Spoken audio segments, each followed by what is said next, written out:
आज का यह दिवस बड़ा ही पावन है क्योंकि आज गोस्वामी तुलसीदास जी की जयंती है।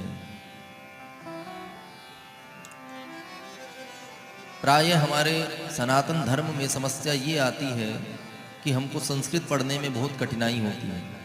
किसी से यदि कह दो कि संस्कृत का ये पाठ आपको करना है तो सबसे पहला प्रश्न यही रहता है, महाराज हमको तो संस्कृत आती ही नहीं, हम कैसे पढ़ें।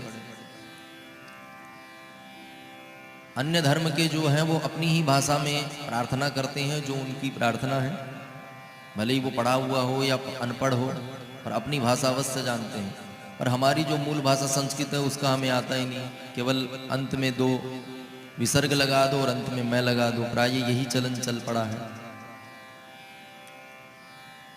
तो ये समस्या गोस्वामी तुलसीदास जी को मानो पहले ही स्मरण आ गई थी कि आगे आने वाले हमारे सनातन धर्म में ऐसे गृहस्थ होंगे कि जिनको संस्कृत से दूर दूर तक कोई संबंध नहीं होगा।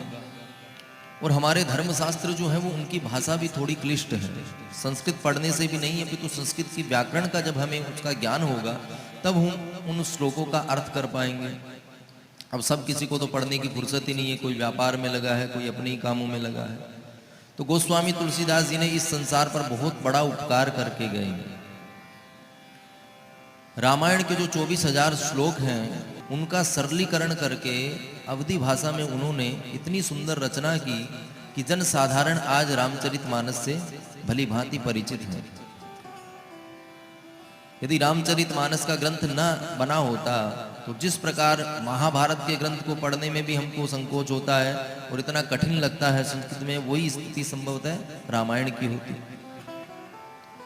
तो गोस्वामी तुलसीदास जी ने भगवत प्रेरणा से रामायण के जो 24,000 श्लोक हैं उनका सरलीकरण करते हुए अवधी भाषा में रामचरितमानस को लिखा। और रामचरितमानस को उन्होंने विस्तार करते हुए 9,218 चौपाई के अंतर्गत उनका विस्तार किया। और चौपाई जब पढ़ते हैं तो चौपाई के बाद में दोहे आते हैं, तो 1,173 दोहे उन्होंने लिखे। आगे चल करके सोरठे जब आप पाठ करते हैं तो उसमें सोरठा भी आता है, तो 87 सोरठों से समलंकृत इस ग्रंथ को किया। और आगे चल के जब छंद की रचना की तो 228 छंदों में रामचरितमानस का गायन किया। प्रत्येक कांड के प्रारंभ में और मंगलाचरण में संस्कृत के श्लोकों से भी समन्वित किया, और मध्य में भी कई जगह संस्कृत के श्लोक उन्होंने स्थापित किए। कुल 27 श्लोकों में उन्होंने रामचरितमानस को लिखा। और भगवान राम के प्रति उनका प्रेम इतना प्रगाढ़ था कि 1,443 बार उन्होंने राम नाम का उच्चारण रामचरितमानस को लिखते हुए किया। इतनी सुंदर रचना गोस्वामी तुलसीदास जी ने करके इस जगत पे इतना बड़ा उपकार किया है कि कोई ऋण चुकाना चाहे तो नहीं चुका सकता। हमारे शास्त्र जो बने हुए हैं वो महर्षियों ने अपना पूरा जीवन दान देके केवल संशोधन करने में और लेखन करने में ही व्यतीत किया कि आगे आने वाले पीढ़ी इनका संशोधन करके इनका लाभ ले पाए। आयुर्वेद इतना बड़ा बृहत बनाया, आज हमको उसका ज्ञान नहीं है, पर बाहरी जो विदेशी हैं वो हमको आकर के बता रहे हैं कि इस ग्रंथ की ये प्रति हमको प्राप्त करनी है ताकि हम उस पर शोध करके आगे ये ऑपरेशन कर सकें। तो गोस्वामी जी महाराज ने सबसे बड़ा उपकार किया रामचरितमानस बना करके, रामायण का सरलीकरण करके।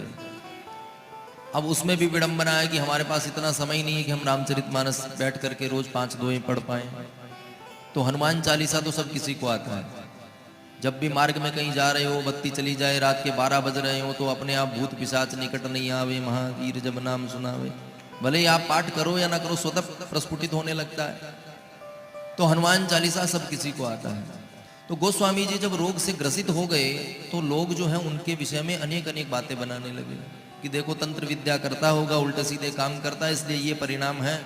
स्वर्ग और नर्क ऊपर जाकर के किसने देखा, यही भोगना पड़ता है।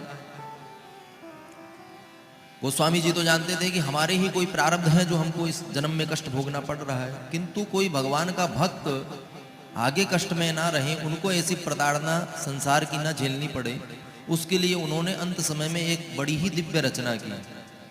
और उस रचना का फल ये बताया कि किसी भी प्रकार का आपको रोग हो, शारीरिक कष्ट हो, आदि व्याधि, उसका यदि नित्य नियमित आप विधिवत पारायण करते हैं, पाठ करते हैं, उसके अभिमंत्रित जल का प्राशन करते हैं, तो वो रोग धीरे धीरे करके शांत हो जाता है। हनुमान बाहुक नामक गोस्वामी जी ने दिव्य रचना की। जिससे आज भी हम प्राय लाभ ले पा रहे हैं। तो इतना उपकार गोस्वामी जी ने, न जाने कितने ही उपकार गोस्वामी जी ने इस संसार पे किए हैं। उनका आज जन्म दिवस है, उनके भी श्री चरणों में हम प्रणति निवेदन करते हैं। गोस्वामी जी महाराज एक बार वृंदावन के मार्ग से जा रहे थे, तो सूरदास जी महाराज जो है बिहारी जी के सम्मुख बैठ करके नित्य पद पदावली गाते थे। उनको किसी से मतलब नहीं, एक कोने में बैठ गए, अपना बढ़िया तानपुरा छेड़ लिया और बिहारी जी के पद गुनगुना रहे हैं। संयोग से गोस्वामी जी जिस मार्ग से जा रहे थे उसी मार्ग पर सूरदास जी बैठ करके भगवान का पद गायन कर रहे थे।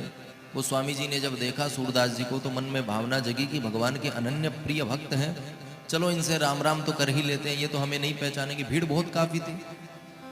तो गोस्वामी जी ने जाते जाते दूर से ही कहा, सूरदास जी महाराज जय सिया राम। सूरदास जी महाराज ने जैसे ही सुना जय सिया राम, तो प्रति उत्तर में सूरदास जी ने कहा, गोस्वामी जी तुलसीदास जी महाराज आपको भी जय सिया राम। अब जहां जल्दी में गोस्वामी जी जा रहे थे वहीं तनिक रुके और मन में विचार किया कि ये तो, इनको तो दिखाई देता नहीं, तो इन्होंने हमको कैसे पहचान लिया। गोस्वामी जी तो चित्रकूट राजापुर के थे और वृंदावन कितना दूर है। तो जैसे ही भीड़ छटी, गोस्वामी जी ने जाकर के धीरे से पूछा, महाराज जी हम तो आपको देख सकते हैं, पहचान सकते हैं, पर आपने हमें कैसे पहचान लिया। सूरदास जी कहते हैं कि आप भगवान नाम का इतना मधुर उच्चारण करते हैं कि इतना रसीला राम आपके मुख से प्रस्फुटित होता है जिसको सुनकर कोई भी पहचान जाएगा। तो भगवान का भजन जो व्यक्ति करने लगता है, धीरे धीरे उसमें वैसा ही रस प्रवाहित होने लगता है। तो गोस्वामी जी का भजन इतना उच्च कोटि का था कि वो भगवान राम के प्रति निरंतर जो है सेवा में रत रहते थे। और नाना पुराण निगमागम सम्मतम यद रामायणे निगदितम क्वचिदन्यतोपि स्वान्तः सुखाय तुलसी रघुनाथ गाथा भाषा निबद्धमति मंजुल मातनोति।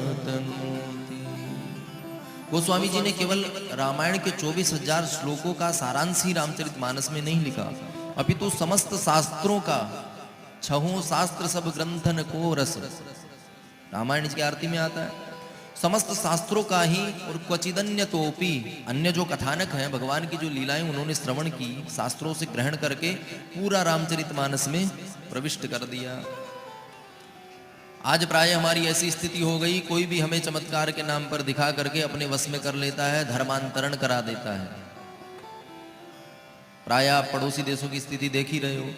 किंतु यदि रामचरितमानस का भी, शास्त्र को तो हम नहीं पढ़ सकते, पहली बात तो पढ़ने के लिए हमको खुद को पढ़ना पड़ेगा, कोई पढ़ाने वाला चाहिए, और संस्कृत हमको आती नहीं, तो क्या करें।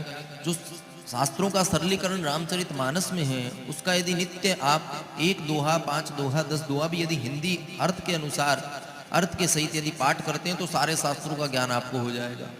फिर उसके बाद आपको ठगने करने वाला कोई नहीं कि वो धर्मांतरण करा दे, या कोई प्रश्न ऐसा नहीं जो आपके मन में उठे और उसका समाधान आपको न मिल पाए। इतना दिव्य ग्रंथ श्री रामचरितमानस है। बोलिए गोस्वामी जी महाराज की जय। गोस्वामी जी ने ही बड़ी ही सुंदर एक स्तुति की रचना की है, आइए आप हम सब भी उसका श्रवण करें। श्री रामचंद्र कृपालु भजो मन हरण भव भय दारुणम्। श्री रामचंद्र कृपालु भज मन हरण भव भय दारुणम्। नव कंज लोचन कंज मुख कर कंज पद कंजारुणो। नव कंज लोचन कंज मुख कर कंज पद कंजारुणो। श्री राम जय जय राम, श्री राम जय जय राम, जय जय राम, जय जय राम। बोल सियावर रामचंद्र भगवान की। श्री हनुमान जी महाराज की जय। जय श्री सीताराम।